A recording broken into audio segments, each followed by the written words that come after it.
할렐루야, 사무엘상 마지막 시간입니다. 오늘 24장부터 31장까지 내용을 보시게 될 것입니다. 먼저 사무엘상 지난 시간에 봤던 23장을 보면 사울이 다윗을 잡기 직전에 분리하는 바위 그곳에서 하나님께서 블레셋이 쳐들어오게 하심으로 사울이 되돌아갈 수밖에 없는 상황을 만드셨고 이것으로 다윗을 건져내신 이야기가 나왔어요. 그리고 24장을 보면 그 전쟁을 끝내고 돌아온 사울에게 다윗 일행이 엔게디 광야에 숨어 있다는 소식이 들려오게 됩니다. 그리고 이번에는 사울이 온 이스라엘 구석구석을 뒤져서 정예 군사 3,000명을 모아가지고 다윗을 치러 내려갑니다. 이 굉장한 위기예요. 다윗은 앞서 말씀드린 것처럼 식솔들도 거느리고 있었기 때문에 정예 군사 3,000명 피할 수가 없습니다. 그런데 하나님께서 다윗을 어떻게 건지셨느냐? 하필이면 그 다윗이 숨어있는 동굴에, 다윗 일행들이 숨어있는 동굴에 사울 왕이 들어와서 뒤를 보도록 만드셨어요. 지금도 엔게디 광야 쪽에 가면 300~400명이 머물 수 있는 동굴들이 발견된다고 하는데 아마도 그런 동굴 안에 다윗 일행들이 숨어 있었겠죠.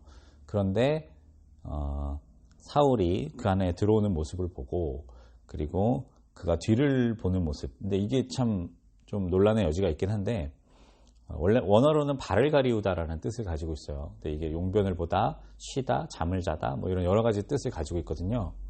그런데 제 생각으로는 다윗이 옷자락도 베고 부하들과 대화하고 이런 내용들로 봐서는 아마도 사울이 잠을 청하러 가지 않았을까 생각해 보게 됩니다. 왜냐하면 동굴이 작은 소리도 크게 울리잖아요. 아무튼 이 모습을 보고 다윗의 부하들은 사울을 죽일 기회를 하나님께서 주신 것이라 말했지만 다윗은 사울의 옷자락만 가만히 베어서 사울이 무사히 밖으로 나가게 해줍니다. 근데 참 재미있는 구절이 다윗은 이 옷자락 자른 것 때문에도 마음이 찔렸대요. 왜냐하면 사울이 하나님께서 기름 부으신 왕이었기 때문입니다. 참 대단한 모습이에요. 어떻게 이렇게 할 수 있을까? 우리 같으면 진짜 하나님 원수갑게 해주셔서 감사합니다. 그리고 바로 칼을 들었을 텐데 다윗은 이런 아주 극한의 상황에서도 하나님과 연결되어 있던 사람이었던 거예요. 그래서 이런 의사결정을 할 수 있었죠. 그런데 이것은 그 다윗의 초기 공동체에 아주 강력한 메시지가 되어 그들 가슴 깊이 새겨졌을 거라고 생각해요. 다윗이 보여주는 거죠. 얘들아 봐라. 우리는 비록 이런 쫓기는 처지고 정말 어렵게 살아가고 있지만 그래도 해선 안 될 일이 있고 해야 될 일이 있다. 라는 걸 가르쳐 주는 거예요. 우리는 그냥 이렇게 모인 사람들이 아니다. 하나님이 우리 안에 계시고 함께 하시는 공동체라는 이런 분명한 메시지를 전해주고 있는 겁니다. 대단하죠. 아무튼 이 일이 있은 뒤에 다윗은 사울과 좀 멀찍이 멀어진 다음에 그 옷자락을 들고 나와서 사울 왕에게 하소연하죠. 이거 보십시오. 제가 당신을 죽일 수도 있었지만 당신은 하나님이 기름 부으신 자니 죽이지 않았습니다. 이런데도 저의 진심을 의심하십니까? 저는 절대로 당신의 왕권을 빼앗지 않을 것입니다. 이러면서 이야기를 하죠. 사울이 그 모습을 보고 깨우쳐요. 아, 내가 잘못했구나. 다윗은 정말 나를 해칠 의사가 없는데 내가 죽이려 했구나. 미안하다 다윗아. 내가 다시는 너를 잡으러 오지 않으마. 라는 거짓말을 남기고 돌아가죠. 네, 거짓말입니다. 네, 금방 또 잡으러 오죠. 아무튼 이 일이 있은 뒤에 25장을 보면 사무엘이 죽었다라고 나와요. 근데 사무엘이라는 인물이 정말 대단하잖아요.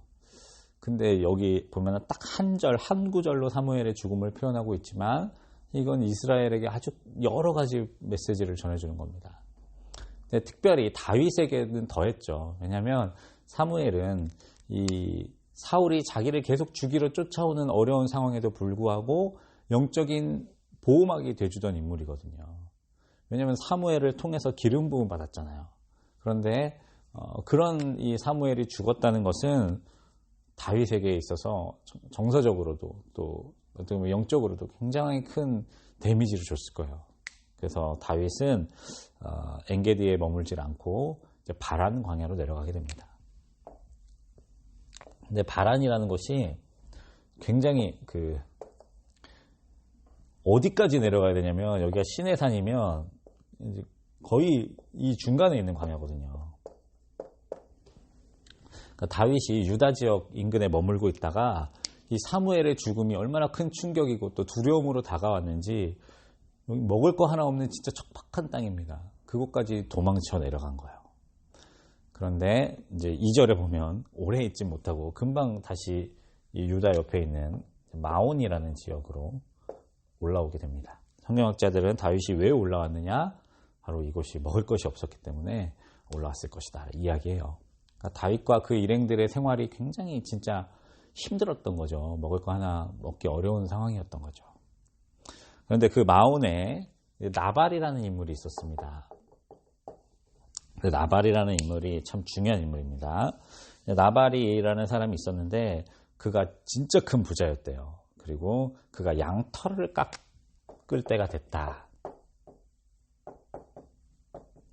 양털 깎는 날이라고 이제 성경에 몇 번 나오는데 이 창세기에 보면 야곱이 그 외삼촌이자 장인어른이었던 라반과 그의 아들들이 양털 깎는 날을 치르러 간 사이에 도망치잖아요. 근데 왜 그랬냐?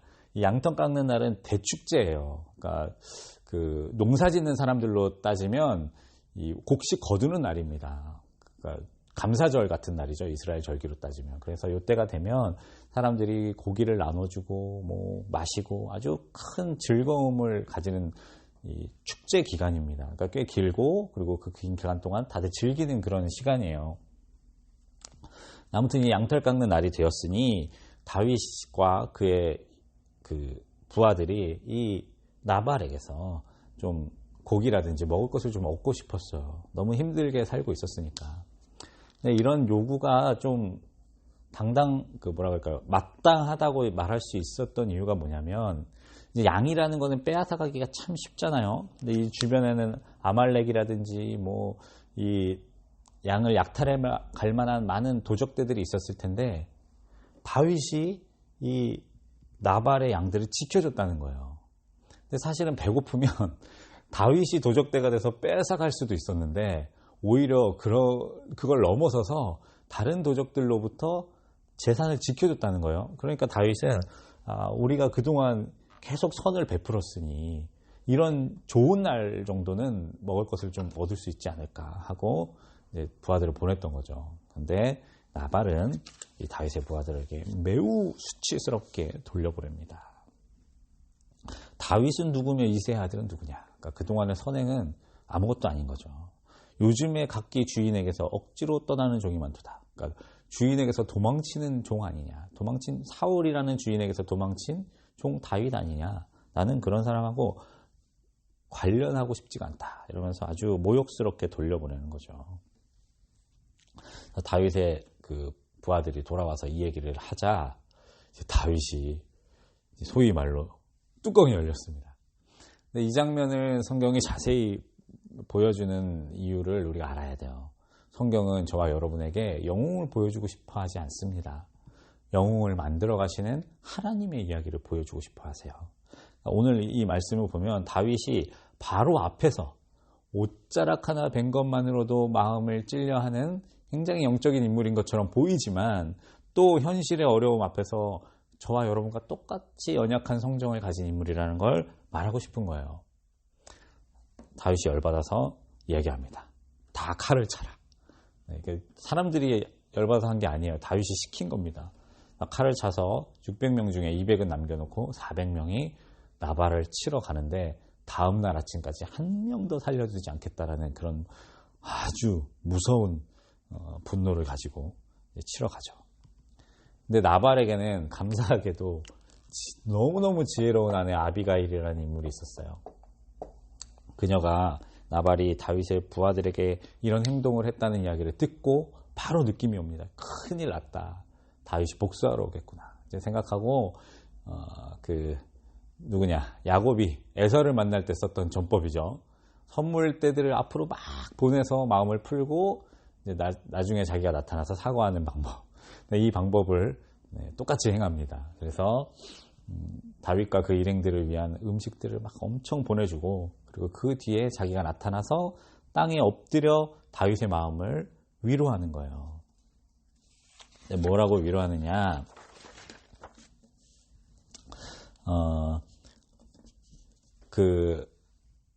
제가 이 사실을 알았더라면 절대로 당신의 부하들을 빈손으로 돌려보내지 않았을 텐데 제가 몰랐습니다. 저의 잘못입니다. 저를 용서해 주십시오. 이러면서 이 나발이라는 인물은 이제 이름 뜻이 어리석다라는 뜻인데, 그 이름대로 너무 어리석은 사람이라 다윗 왕을 몰라봤지만 저는 아닙니다. 그러면서 쭉 얘기하는 거예요. 당신은 여호와께서 생명싸개로 보호하시는 분입니다. 네, 참 아름다운 표현이에요. 생명싸개로 보호하시는 분입니다. 왜냐하면 당신은 하나님께서 세워주신 이스라엘의 지도자, 왕이기 때문입니다. 이렇게 얘기하면서 그 주인에게 도망친 종이 되어버린 이 바닥에 떨어진 다윗의 자존감을, 그 자존심을 이렇게 높이 세워주는 거예요. 정말 지혜롭고 훌륭한 인물입니다. 근데 또 한편으로는 어떻게 이 아비가일이 이렇게 그 지혜로울 수 있었는가? 그 단순히 그냥 타고난 지혜는 아닐 것이다라고 또 성경학자들이 말해요. 왜냐하면 다윗이 기름 부음 받은 사건은 굉장히 비밀스러운 사건이었거든요. 그런데 이 아비가일이 이걸 잘 알 수 있었던 이유는 그 라마의 선지자 학교들과 연결되어 있는 여인이었을 것이다. 그래서 그가 영적인 지혜, 영적인 이 깨우침을 가진 자였기 때문에 다윗이라는 존재를 이렇게 정확하게 인식하고 높일 수가 있었을 것이다 라고 이야기하는데, 저도 그 생각에 동의합니다. 아무튼 이 여인은 다윗의 무서운 분노를 눌렀죠. 그 다윗이 얼마나 화났는지를 보면 재밌는데, 22절에 보면 모든 남자 가운데 한 사람이라도 라고 남겨두지 않겠다, 이렇게 굉장히 완곡하게 번역을 해놨는데, 원어를 보면 벽에 오줌 누는 사람이라는 말로 씁니다. 그러니까 남자를 말할 때 이렇게까지 뭐라 그럴까요? 욕설에 가깝게 다윗이 표현하는 걸 보면서 다윗이 진짜 화가 났다는 걸 보여주죠. 그리고 그 뒤로도 보면 뭐라고 나오냐? 이 벽에 오줌 누는 존재들을 하나라도 남겨두면 하나님이 나에게 벌을 내리고 또 내리기를 원하시느라, 이렇게 말하면서 하나님의 이름을 망령되이 일컫는 거죠. 이렇게 하셨으면 다윗 큰일 나죠. 아무튼 이렇게 얘기를 하면서 다윗이라는 인물이 얼마나 지금 비이성적으로 화가 났는가를 성경은 말하고 싶은데, 그 화를 눌러주는 아비가일이라는 지혜로운 여인을 보여줍니다. 그런데 이게 정말 하나님의 지혜고 하나님의 은혜라는 게 왜 그러냐? 이 나발이라는 인물은 보통 인물이 아니에요. 그냥 단순한 부자가 아닙니다. 나발은 이제 갈렙의 후손이거든요. 근데 갈렙이 어디 지파입니까? 네, 유다 지파의 명문가예요. 명문가. 왜냐하면 유다의 대표적인 지파가 바로 이 갈렙의 후손들이었으니까요. 그런데 다윗은 어디입니까? 다윗도 유다예요. 다윗도. 근데 다윗이 이제 훗날 왕이 되기 위해서는 자기 동족의 절대적인 지지가 필요한데, 만약 이때 분에 못 이겨서 나발과 그의 일족을 멸살시켜 버렸으면 다윗이 나중에 유다 지파와 연합하고 연계하는데 얼마나 큰 장애가 되었겠습니까? 이 사람들이 안 받아주려고 그래. 너는 그 갈렙의 후예들을 멸족시킨 다윗이 아니냐, 이러면 안 되잖아요. 근데 하나님께서 아비가일이라는 지혜로운 여인을 통해서 이 위기를 막아주신 거예요. 대단한 일이죠. 그래서 이제 이 소식을 뒤늦게 들은 나발은 깜짝 놀라서 쓰러지게 되고, 그 뒤로 열흘 뒤에 죽게 됩니다. 그리고 다윗은 이 아비가일과 혼인하게 되죠. 근데 이게 참 중요한 장면인 게, 하나님께서 지금 다윗을 왕으로 만들어가는 스텝을 계속 밟고 계시잖아요. 처음에 그 백성들, 소외된 사람들이 모이 계셔서 다윗의 백성을 만들어주시고, 그리고 선지자가 넘어오죠. 하나님의 말씀, 거기다가 제사장이 에봇을 들고 오잖아요. 그러면서 그 모든 이 단계들을 하나씩 만들어가고 계시는데, 이제 이 가난한 다윗에게 이 부자였던 나발의 재산까지도 들어오게 되는 거예요. 그리고 또 한 명과 혼인한 이야기가 나옵니다. 아히노암이라는 여인이었는데, 이 아히노암을 설명하면서 이스라엘 아히노암이라고 말해요. 근데 이건 이 이스라엘은 이스라엘 이 중턱에 있는 이스라엘 평야를 얘기하는 것이 아니라 이 헤브론 지역에 있는 한 성읍을 말합니다. 이 성읍도 유다 지파거든요. 그러니까 다윗이 지금 이 유다 지파 안에서 자기의 세력을 견고하게 하고 있다라는 걸 보여주는 거예요. 다윗이 점점 왕으로서의 단계를 밟고 있는 겁니다. 자, 사울이 이 소식을 들으면 어떻게 될까요? 당연히 불편하겠죠. 그래서 사울이 다윗을 가만히 놔두면 안 되겠구나. 그때 내가 살려둔 건 나의 실수였구나 라고 생각하고 다시 한번 다윗을 잡으러 그 정예 부대를 삼천을 끌고 내려갑니다. 근데 이 사울이 머물고 있는 기브아, 이 기브아 지역과 마오는 가까워요. 남자 정예군사 3,000명이 쫓아오면 이 여자와 아이들 이런 식솔들까지 다 거느리고 있는 다윗의 그 세력이 절대로 도망칠 수가 없습니다. 그래서 다윗은 생각을 하죠. 이거는 내가 피할 게 아니라 정면 돌파해야 되겠다. 이것도 하나님의 지혜죠. 그래서 정면 돌파하러 오히려 사울의 본진을 밤에 쳐들어갑니다. 그래서 잠들어 있는 그 사울의 진영으로 들어가서 창과 물병을 훔쳐가지고 와서 다시 한번 나는 절대로 당신을 해하거나 당신의 왕권을 위협할 마음이 조금도 없습니다 라는 걸 또 보여주죠. 사울은 다시 한번 이것에 감동을 받고 돌아가게 됩니다. 26장의 내용이고요. 그리고 27장으로 넘어오면 물론 사울 왕이 한 번은 갔지만 이제 다음에 쳐들어오면 이제 똑같은 방법은 안 통하겠죠. 그러면 꼼짝없이 죽게 될 거 아닙니까? 다윗의 마음에 큰 두려움이 찾아왔습니다. 27장에 보면 다윗이 그 마음에 생각하기를 이라며 시작하고 있어요. 근데 이게 참 중요한 구절입니다. 다윗이 그 마음에 생각하기를. 다윗의 의사결정은 그 전에 뭘 통해서 이루어졌습니까? 에봇에 있는 우림과 둠밈, 그러니까 하나님께 물으면 하나님께서 이것으로 대답해 주시는 하나님의 뜻이 다윗의 의사결정이었단 말이에요. 근데 지금 뭐가 다윗의 행동을 결정합니까? 다윗의 마음. 달라졌죠. 다윗의 두려운 마음이 잘못된 의사결정을 끌어냅니다. 그가 했던 선택은 무엇이었느냐? 이 블레셋, 이스라엘의 오랜 원수 지역으로 망명을 가는 것이었어요. 정치적인 망명을 가는 것입니다. 아무리 생각해도 사울의 칼을 피할 방법이 없는 거예요. 그래서 어떻게 해야 될지를 하나님께 구해야 되는데 그는 자기 생각대로 자기 식솔들과 자기를 따르는 무리들을 이끌고 적국인 블레셋으로 갑니다. 그리고 그 가드의 아기스 왕에게 이 망명을 요청하죠. 아기스 왕이 다윗의 이야기를 듣고 이제 다윗을 받아주기로 결정합니다. 이 장면은 물론 하나님께서 개입하신 것이지만 전혀 개연성 없는 일이 아닙니다. 어떻게 원수가를 이렇게 쉽게 받느냐. 삼국지 같은 책을 보면 이 적군이라도 정말 뛰어난 장수들은 그냥 죽이지 않습니다. 어떻게든 그 군주들이 포섭을 하려고 합니다. 자기 밑에 두고 싶어 해요. 특히나 이런 전쟁을 계속 벌이는 그런 시대에서는 장수 한 명이 얼마나 값집니까? 근데 적이어서 불편했던 것이지 내 편이 돼줄 수만 있다면 그거보다 좋은 게 없거든요.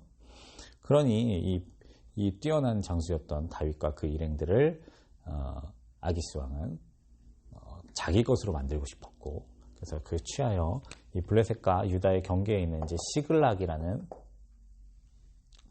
도시를 다윗에게 넘겨주고 거기서 살아라 이야기합니다. 1년 6개월 정도를 그 지역에 있었는데요. 성경학자들은 이 시간을 다윗의 그 암흑기라고 말합니다. 왜냐하면 다윗의 모든 생애의 스토리들 가운데 그 시편의 노래들을 찾아볼 수가 있는데 이때만 없대요. 그것은 아마 다윗이 영적으로 어두운 시간을 보냈기 때문에 하나님을 향한 찬송도 없었을 것이다. 이렇게 해석을 하시더라고요. 참 여러 가지 생각을 하게 되는 해석이었습니다. 아무튼 다윗은 그래도 자기가 블레셋에게 거짓 충성을 했다는 것을 들키면 안 됐기 때문에 유다, 이 인근 지역에 있는 유다 지파들을 쳤다고 거짓말하고 아말렉 같은 이런 이방 민족들을 친 전리품을 이제 계속 아기스 왕에게 주므로 아기스 왕의 마음을 얻습니다. 그래서 아기스 왕은 다윗이 완전히 내 편이 됐다고 착각하게 되죠. 28장으로 넘어오면 결전의 날이 다가옵니다. 블레셋이 그동안 벼르고 벼르다가 이번에만큼은 이스라엘을 완전히 무너뜨려야 되겠다 생각하고 아주 큰 전쟁을 준비합니다. 그때 이 아기스 왕은 다윗을 선봉으로 세우고 싶어 하죠. 그래서 다윗에게 말합니다. 이제 이스라엘하고 아주 큰 전쟁이 일어날 텐데 너 그때 따라와야 돼. 그리고 다윗과 그의 부하들을 끌고 이제 그 집결 장소로 데리고 갑니다. 근데 이것이 참 다윗의 미스테이크의 그러니까 잘못된 그 판단의 결과예요. 결국 동족과 칼을 대야 되는, 왕이 될 사람이 동족에게 칼을 대야 되는 그런 끔찍한 상황으로 빠지게 된 거죠. 자, 그러면 여기 블레셋에서는 이런 일이 일어나고 있었는데 이스라엘에서는 또 어떤 일들이 일어나고 있었느냐. 사울 왕의 이야기로 넘어갑니다. 28장에 보면 사무엘이 죽었을 때 사울이 이스라엘 전역에 있는 신접한 자들을 다 쫓아냈대요. 그러니까 무당이라든지 이방신을 따르는 그런 그 사제들을 다 쫓아낸 거예요. 근데 물론 이것을 보면서 사울이 뭐 훌륭한 영적인 업적을 이루었다라고 말하기는 좀 어려울 거예요. 그 뒤에 행동들을 보면 아마도 이런 행동을 했던 이유는 사무엘이 죽은 뒤에 이스라엘 백성들이 우리 이스라엘의 영적인 위기가 왔다고 생각했을 거잖아요. 그때 사무엘이 아니야, 나도 잘할 수 있어 라는 걸 보여주기 위해서 아마 이 신접한 자들을 다 쫓아냈던 것 같아요. 그러다가 정작 자기가 궁지에 몰리자 다시 찾는 거죠. 신접한 자들을. 사울도 느낌이 왔었나 봐요. 이번 블레셋의 공세가 다르다. 이번에는 진짜 내가 죽을 수도 있겠다. 이런 위기감이 찾아왔던 것 같아요. 그래서 급하게 자기가 쫓아냈던 신접한 자들을 막 전국에서 수소문해서 한 여인을 발견하게 됩니다. 그리고 그에게서 죽은 사무엘을 불러달라는 내용이 나와요. 여기서 먼저 짚고 갈 포인트가 하나 있네요. 6절에 보면 이렇게 사울이 행동했던 이유가 뭐냐면 여호와께서 꿈으로도 우림으로도 선지자로도 그의 질문에 답하지 않으셨기 때문이다라고 말하는데, 여기서 우림을 보면서 이런 생각할 수 있잖아요. 우림과 둠밈은 에봇에 들어있는 것이고 에봇은 다윗에게 있는데 어떻게 사울이 또 가지고 있지? 이런 생각이 들 수 있는데, 이것 때문에 성경학자들은 대부분 뭐라고 이야기하느냐, 사울이 다윗에게 가버린 에봇 말고 또 하나를 만들었을 것이다. 그리고 또 다른 대제사장을 세웠을 것이다 라고 이야기를 해요. 그게 바로 사독이라는 인물이었고, 사독이 어떻게 보면 가짜 에봇을 하나 더 가지고 있었겠죠. 그렇습니다. 그리고 사울이 신접한 여인을 만나서 사무엘을 끌어오는 내용이 나와요. 이걸 보면서 시험에 들 수가 있습니다. 뭐야? 그 귀신들 만나도 돼? 그 박수무당 같은 사람한테 말하면 하나님의 사람들도 나타나고 그래? 이렇게 오해하실 수가 있는데 이건 오해입니다. 루터라든지 칼빈 이런 대단한 대단한 인물들도 이 장면을 뭐라고 해석했냐면 사무엘의 형상을 한 악신일 것이다 라고 이야기를 해요. 근데 왜 그럼 이런 장면을 성경이 보여주느냐, 사울이 얼마만큼이나 타락했는가를 보여주고 싶어 하는 거죠. 물론 이 사무엘과 같은 형상을 취한 이 악령이 나타나서 사무엘처럼 이야기를 했습니다. 근데 하늘로 올라간 사무엘이 땅에서 올라올 일 만무하고, 그리고 그 가짜 사무엘이 하는 이야기가 너는 이제 끝났다, 너는 죽었다, 그 다윗이 왕이 될 거다, 이런 내용이거든요. 근데 이런 내용들은 사실 사탄 마귀도 얼마든지 할 수 있는 내용입니다. 우리들을 겁먹게 하고 우리를 두렵게 하고 우리에게 저주의 말을 하는 거는 악신들도 얼마든지 할 수 있는 이야기예요. 그런 이야기들을 사울이 들은 거죠. 그리고 사울은 그 이야기를 듣고 쓰러졌습니다. 그리고 그 신접한 여인에게서 겨우 음식을 얻어서 힘을 얻고 돌아갔다라고 되어 있어요. 그러니까 하나님에게서 힘을 얻어야 할 이스라엘의 왕인데 얼마나 비참한 처지까지 떨어졌는가, 이걸 28장이 보여주고 싶어 하는 것이지, 신접한 사람을 우리가 이용할 수 있나요? 뭐 이런 차원의 이야기가 아닙니다. 절대로 그렇게 받아들이시면 안 됩니다. 그리고 나서 이제 장면이 다시 이스라엘에서 블레셋으로 넘어갑니다. 네, 블레셋으로 넘어오면 어떤 일들이 일어나느냐.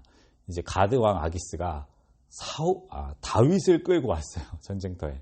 그랬더니 나머지 네 방백들이, 5도시국가잖아요. 네 방백들이 난리가 난 거예요. 저 원수를 왜 데리고 왔느냐. 전쟁터에 끌고 갔다가 다윗이 배신해서 우리를 공격하면 어떡하려고 그러냐. 막 이러면서 다윗의 출병을 막습니다. 근데 사실 이게 하나님의 은혜죠. 여러분 같으면 여러분의 원수가 되어 여러분을 칼로 쳤던 사람을 왕으로 받아들이고 싶으십니까? 만약에 이때 다윗이 정말 전쟁의 선봉에 서서 잠깐이라도 이스라엘 백성들을 공격했다면 왕의 자격을 잃어버렸겠죠. 하나님께서는 이 일을 막아주십니다. 이를 막아주시고 다윗은 이런 상황이 벌어지자 아기스에게 이렇게 말합니다. 내가 무엇을 하였나이까? 당신 앞에서 오늘 있는 동안 무엇을 보셨기에 주의 왕 원수와 싸우지 못하게 하시나이까? 그러니까 이런 거죠. 자기 어필을 하는 거죠. 저 진짜 이스라엘하고 싸우고 싶어요. 근데 왜 말리시는 거예요? 막 이러면서 하는 건데, 이거를 어느 성경학자가 이렇게 재밌게 표현했습니다. 다윗의 명예롭지 못한 테크닉이다. 굉장히 공감되지 않습니까? 참 가만히 있으면 근데 가만히 있을 수도 없어요. 왜냐하면 가만히 있으면 다윗이 진짜 그런 마음을 품고 있어? 라고 의심할 수도 있잖아요. 그러니까 다윗이 가만히 있지를 못하고 나 진짜 가고 싶었는데, 나 진짜 싸우고 싶었는데 너무 아쉬워요. 막 이렇게 명예롭지 못한 테크닉을 하도록 하는 모습을 보여주는 거죠. 골리앗과 맞섰던 다윗입니다. 그런데 그가 하나님의 뜻을 구하지 못하고 자기 마음의 소견에 오른 대로 행했더니 결국 이런 비참한 처지까지 떨어지게 된다라는 걸 29장이 보여줍니다. 그리고 이제 30장으로 넘어오면 그 결과가 나타납니다. 여러분, 소견에 오른 대로 행하면 절대로 우리 인생에 선한 것이 나타나지 않습니다. 결국 그 결과는 무엇이었냐? 아말렉이 다윗의 모든 소유를 빼앗아가는 이런 끔찍한 결과가 나타납니다. 그러니까 이제 그 아말렉이라는 건 말씀드린 대로 이쪽 지역에 머물면서 계속 어디든 돌아다니면서 약탈하는 그런 족속인데, 지금 블레셋이 이스라엘과 전쟁을 하기 위해 집결했다는 소식을 들은 거예요. 그럼 여기가 다 텅텅 비어 있을 거 아니에요. 그러니까 이때구나 싶어서 쳐들어왔고, 그때 시글락도 쳐들어와서 다 노략해 갔던 것이죠. 그런데 중요한 거는 이거예요. 4절에 보면 다윗과 그의 백성들이 너무 슬프게 울었는데 다윗이 7절에 보면 아히멜렉의 아들 제사장 아비아델에게 이르되 에봇을 내게 가져오라 라고 이야기를 하는 거예요. 여기다 적을까요? 에봇을 내게 가져오라. 여기서 아마 하늘에 계신 우리 하나님 아버지께서는 이렇게 하셨을 것 같아요. 다윗아, 진작 그랬어야지. 그러니까 이 다윗이 자기의 마음대로 옳지 않은 결정을 해서 이런 영적인 위기를 만나게 됐는데, 사울과 다윗의 결정적인 차이는 무엇이냐? 여기서 나타나는 거예요. 다윗은 이 어려움을 통해 하나님께 가까이 가도록 스스로를 회개의 자리로 이끄는 그런 인물이에요. 회개하는 모습을 보여주는 겁니다. 하나님이 응답하셨습니다. 가라. 네가 반드시 이 아말렉에서 너의 소유와 너의 아내와 자식들을 찾을 것이다. 다윗은 찾으러 갑니다. 그 가는 길도 참 하나님의 도우심이에요. 그러니까 엄청 힘든 여정이었나 봐요. 그래서 다윗의 군사의 3분의 1이 떨어져 나갔습니다. 그리고 200명은 남겨두고 400명만 겨우 간신히 쫓아가고 있는데 한 애굽 소년을 만나게 되는 거예요. 근데 그 애굽 사람 하나가 어떤 소년이냐? 시글락으로 아말렉 사람들이 쳐들어갈 때 몸이 안 좋아서 버린 종이에요. 그러니까 원래 이집트 사람인데 이제 쳐들어가다가 에이 저거 곧 죽을 것 같으니까 버리고 가자. 그리고 버리고 간 거예요. 근데 그가 다윗 일행을 만나게 돼서 다윗 일행들에게 음식도 제공하고요. 그리고 다윗 일행들에게 아말렉의 본진이 어딘지도 알려줍니다. 이걸 어떻게 하나님의 인도하심이 아니라고 말할 수 있겠습니까? 그래서 이 인도하심으로 다윗이 아말렉에게서 모든 소유와 이런 것들을 온전히 다 찾고 아마 아말렉이 다른 데서 노력했던 물건들까지도 배로 얻었을 거예요. 그리고 나서 다윗이 어떤 일을 하느냐, 이 아말렉과의 전쟁에서 얻은 전리품들을 유다의 장로들에게 보냅니다. 네, 이 전리품을 유다의 장로들에게 선물로 보내요. 이 장면이 참 중요한 장면입니다.